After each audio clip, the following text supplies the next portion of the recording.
It's trippy. Hi, everybody. How are you? Thank you, Dr. Benson. Graduates, loved ones, and distinguished faculty members, it is an honor to be with you here today. I'm so grateful to the University of Texas at Dallas, my alma mater, for the privilege of being your keynote speaker. When I was first invited to speak, I was beyond humbled and a little confused. Why would you need me to write a commencement speech? Don't you all have ChatGPT? There had to be other former students who would be more qualified, CEOs, astronauts, folks with a valid Costco membership, accomplished professionals who have a concrete idea of what success means. You're stuck with an artist and a comedian. I know there's a lot going on today, lots of feelings to manage. We're outside. There's the parking, getting in here on time. Where are we gonna eat after this? Lots of little things to potentially stress out your day. Please take a moment to breathe. Recognize how special this moment is. Own this. You've worked hard for this. And in case you haven't heard it yet today, I am proud of you.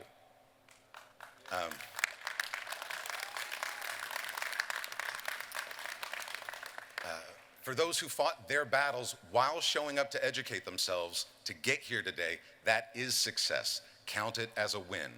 I am proud of you. There are some of you who know exactly who you are, what you want to do, how you're going to make your mark. Yeah, I've got nothing for you. You'll be fine. Congratulations.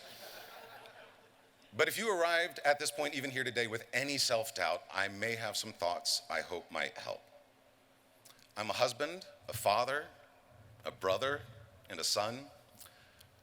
Professionally, I identify as a frustrated creative, wanting to bring my imagination, my skills, my passion into existence and somehow make a positive impact, and never quite knowing if I do. There's opportunities around every corner, and several roadblocks, many of which I've constructed myself. I didn't pursue the visual arts or stand-up comedy to get rich, and so far, that's been working out. But I have earned a living since before graduation, creating logos, cartoons, and packaging designs. And to any concerned parents out there, yes, those silly drawings and the funny stories have paid for groceries and a mortgage. Regarding stand-up, I had humble goals, to see my name on the club's marquee, to record a comedy album, to maybe get on TV, to hear my last name pronounced correctly. Going back to the very beginning, my goals were even grander. Find the courage to even get up on stage. Starting is always the hardest part. Other goals seem oddly specific. I don't know how many other comedians dream of this, but I always wanted to do something noteworthy enough to be interviewed on NPR by Terry Gross. And I always thought it would be amazing to be invited to my old university to give this very speech. Yeah.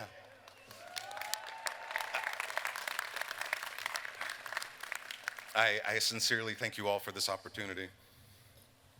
In my fantasies, it also came with an honorary doctorate. No harm in asking. I'm also a comet, class of 2000, which makes me feel old, but also helps with the math. Not only am I a comet, but many years ago, I helped bring our beloved TMOC into existence.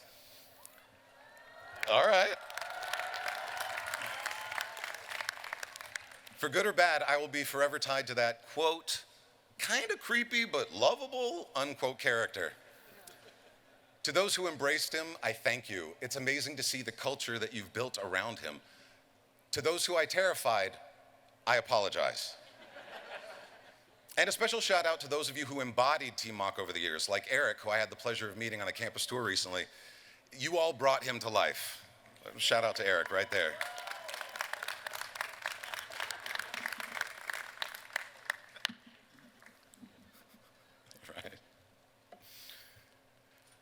I enrolled as a freshman here in 1996 when the university was still new, like in university years.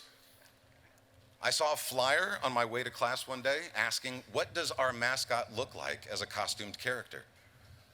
We were already at Comets, which made sense for a science and technology school that was obsessed with space.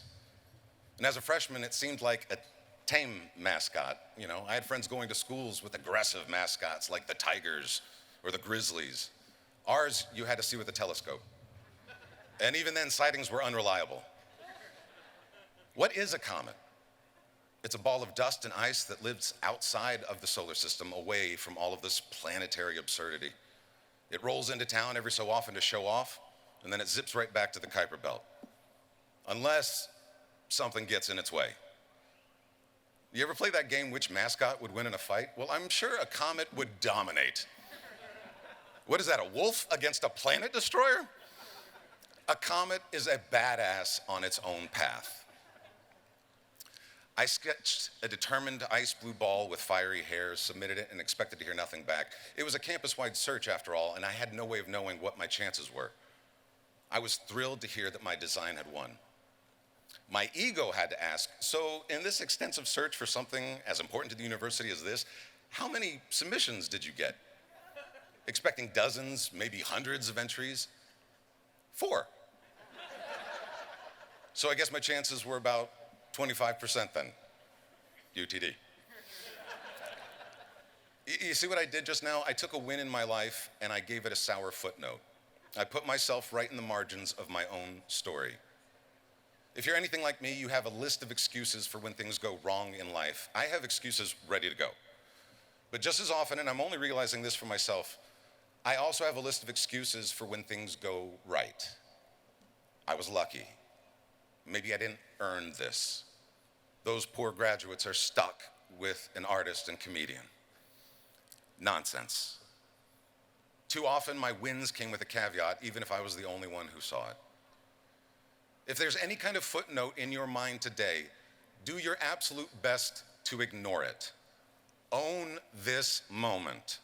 Just in case you've been waiting for an outside voice to say it's okay, or you're waiting for an accomplishment that you think you need to make a title, some nebulous goal. Once met, then you can feel proud. Then you're allowed to be happy. Then your life can start. I'm here to tell you that you already have permission. Whose permission? Doesn't matter, T-Mox. Today's a win, count it.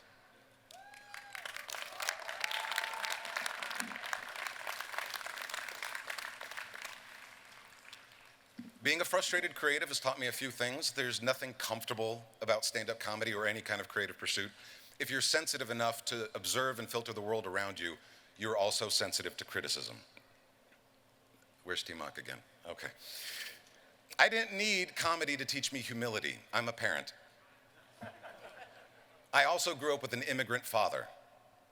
So no humility there. He was my first boss. He made me interview for the job.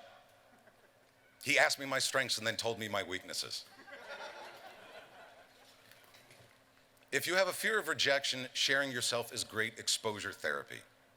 And at some point, you stop doing an impression of your heroes or what you think a professional is, and you find your own voice. And to paraphrase Miles Davis, it takes lots of time, effort, and courage to be yourself.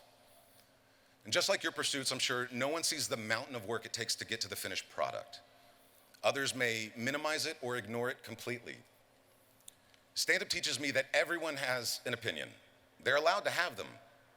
You're also allowed to know that sometimes they're wrong. Stand-up teaches me to edit.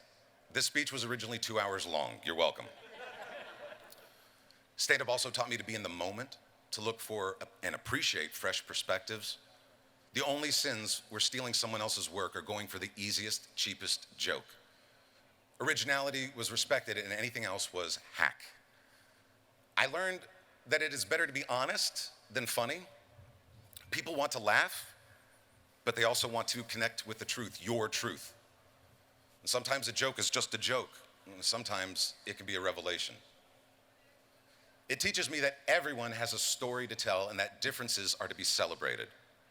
With my background growing up in Texas, I felt like I didn't belong. All through school, and even here, surrounded by actual geniuses, I felt there must have been some mistake. I found a community of self-proclaimed misfits who turned their pain into others' enjoyment, finding some peace for themselves in the process. From all backgrounds and cultures, performers of different ages, ethnicities, and orientations, we looked out for each other. We added lines to each other's material. We inspired each other to be better. My life is richer for having known every one of them. And as solitary as stand-up seems, it takes a lot of people to make it happen. There's showrunners, friends, a supportive family. The audiences all shape what you create. Stand-up is also basically complaining in a way that people want to hear. You dissect the world, your family, yourself. Your comedy mind seeks out and concentrates on life's injustices and misfortunes because it's all potentially good material. You get so efficient at it that you can easily ignore the good stuff. I learned that self-deprecating humor is a tricky thing. If you're not careful, you could be applauded for self-hate. So if you're going to criticize the outside world or yourself, and everything is worth criticism, try your best to at least not be mean. When you have a voice like that, you can also choose your targets. This isn't everybody, but my philosophy is you're supposed to be the jester. You're supposed to speak truth to power. Your mission isn't to make the powerful feel better about how they got there. It's supposed to be subversive, punk. And when you use that platform to punch down on human beings who are already marginalized, that's the oldest joke there is. It ain't rebellious, it's old and cheap, and it's hack. Every comedian wants the energy of a sold-out crowd, and it can be really devastating to drive 5 hours and see 12 faces staring back at you. Some comedians see those empty seats as yet another insult, and they lash out. I learned early on that you don't take it out on the few who did show up for you. At each step of the way, I kept wondering when the big break was coming, when my career would actually begin. I counted all the auditions and the showcases and the contests where I knew my life was going to change and then just didn't. Not realizing that getting work was itself a reward. It took everything shutting down in 2020 for me to realize, I was having a career. So pay attention. You may be accomplishing more than you know, only you're too close to see it. There's way more wins than rejections. Own them. I took a life drawing class here with the nude models, and it was educational and at times gross. One class, my professor paused, looking over my shoulder as I sketched our model, and he said, "Wow, it's like a computer plotting points." And then he just walked away. And now there isn't a compliment or a casual observation that I can't also twist into a critique. It makes living hard sometimes, but it's the perfect mindset for an artist. He was complimenting my accuracy, I think, but it felt more like he was saying I didn't have any artistic expression. A computer can plot points without me. So maybe I wasn't an artist. Maybe I didn't belong in that class. I think about that quote differently now, especially when AI tries to take over more and more creative work. It's not fair, doing taxes and washing dishes while the robots get to paint and write poetry. But a computer could not have written this speech, for instance, because it hasn't lived my experience. It can be, just know that there can be artistry in whatever you do. Composing a song, preparing a meal, teaching, coding, healing someone. Whenever you put your heart into what you're doing, whenever you allow yourself to be a feeling, creative, messy, and connected human being, you give your art, your work, life. And I don't know if Picasso really said this, but it looks great on a meme. He said, "Every child is born an artist. The problem is to remain an artist once we grow up." By the age of 10, I loved to draw, and I was fascinated with comic strips, Mad Magazine, and even editorial cartoons. Weird for a fifth grader, I know. My parents found out about a talk being given by a working editorial cartoonist and thought it would be something I'd enjoy. My hardworking Iranian-American father drove me on his rare night off to a nearby college campus, which I thought was a little strange at the time, and we found the lecture hall. Even though it was open to the public, the room was filled with, and only with, college students. And I immediately felt out of place, like they all knew we didn't belong there. I felt my dad had made a mistake, and I was beyond embarrassed. I whispered to him that I wanted to leave. He whispered back, "Why? You probably draw better than anyone else in here. Plus, I thought you wanted to learn something." So we stayed. And I learned a lot from both the editorial cartoonist and my father. I was able to revisit the campus a few weeks ago. We stopped by the student affairs office where I got to see some prints of my old sketches. There's a quote over the door that reads, "You belong here." Hold on to that message wherever you go, whether it's a stage, or in a boardroom, don't doubt yourself so much. Your presence is not an accident. Don't ever apologize for being yourself or taking up space. You belong. Okay.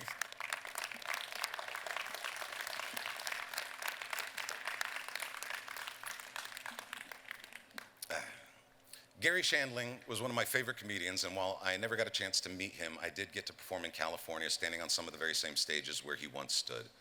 And thanks to the documentary, The Zen Diaries of Gary Shandling, we could all see his inner thoughts scribbled into one of his many notebooks.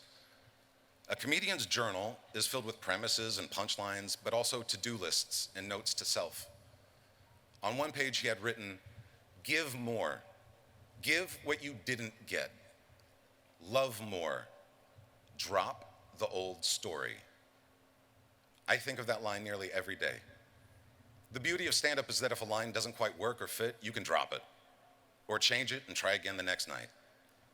If the story has been that you're a misfit, destined to never feel like you belong anywhere, drop it, knowing there's a home for you out there, and there's a home here. If the story you've been telling yourself puts limits on what you can or want to do, you have the power to change it.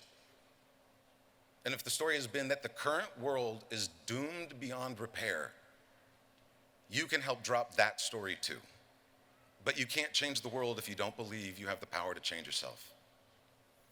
If the story has been that success was supposed to come sooner, so maybe it may never come at all, take some inventory. Whose definition of success have you been using? Success can mean a promotion or a job interview. It can be a garden, or being able to find your own voice and speak up for yourself, or graduating this evening. Some days, success could simply be getting out of bed and brushing your teeth, as long as you keep showing up and taking those steps forward. Being present in my sons' lives, a witness and a steward to their childhoods, and realizing that they are way more confident, prepared, and secure than I ever was at their ages, I consider one of the greatest successes of my life. And there's no section for that on a resume. My wife and I met here as students. We started dating over there. Big T-Mock fan, by the way. 22 years of marriage, navigating all that life has thrown at us, is a success. Once a month, my old Waterview roommates and I get together for lunch, and we still have things to laugh about. I'm counting every one of those wins. So if you're curious as to how ChatGPT would finish this speech, because we ran it through, here it goes. As you leave here today, remember that your journey is just beginning. Don't be afraid to take risks, to fail, and try again.